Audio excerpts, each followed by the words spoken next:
Ay, thank you. Pasensya na. Back title sa WBC tapos Sobrang sarap ng feeling na to. Kasi kumakita yung last conference namin. Sobrang sama hindi nga kami umabot ng semifinals. So this time sabi namin, during training camp pa lang, sabi ni coach na may ulang confidence na kailangan namin makabawi. At the same time, yun nga na pakita na kahit pa rin namin mag-champion. So yun yung nag-start lahat dun sa training camp namin sa Cebu for almost 7 to 8 days ata na talagang hard training everyday, twice a day, and no day off. Dinedicate namin yung training camp ngayon na pagdating ng conference na to, talagang ready kami. So, yun nga, hindi lang on the court yung training camp ngayon, kundi pati yun nga, kung paano kami mag-react kay coach kasi yun nawala namin yung last conference. So, sobrang malaking tulong yung ginawa namin.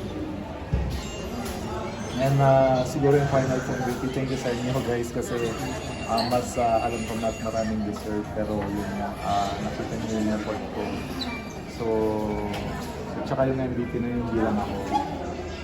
As a team talaga yun kasi kung makikita nyo naman even sa best player of the conference, wala sa amin candidate kasi we play as a team.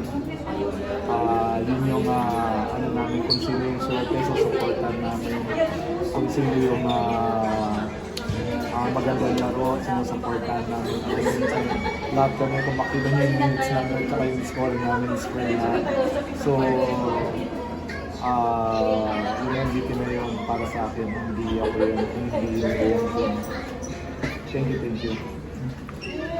Jason, lumamang yung 10 nung second quarter, then nawala, then you're down by 11. Or did you stay composed na kaya nyo pangabulin yung lamang Ginebra na yung momentum sa kanila?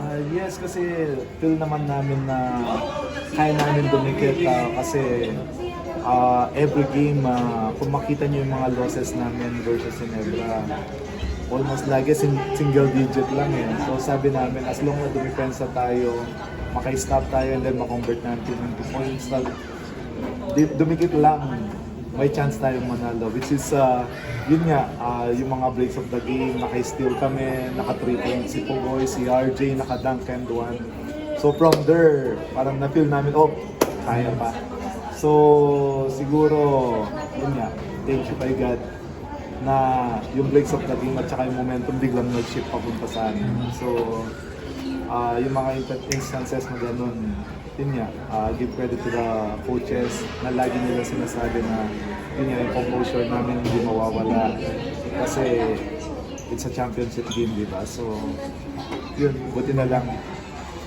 Jason, last year kasi struggling talaga kayo dahil wala si Mikey, then ngayon champion kayo. At this stage of your career, special ba sa iyo to?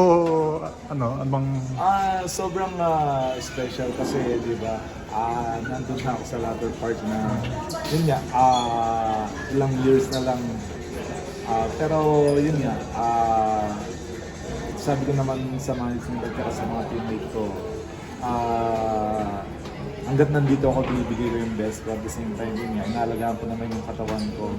Hindi lang katawan, pati yung mentally ko. So, I think kaya ko na makipag-compete sa ko. So, sobrang special din yun nga. Sabi mo, nabanggit mo si Mikey na wala this almost 3 conferences na.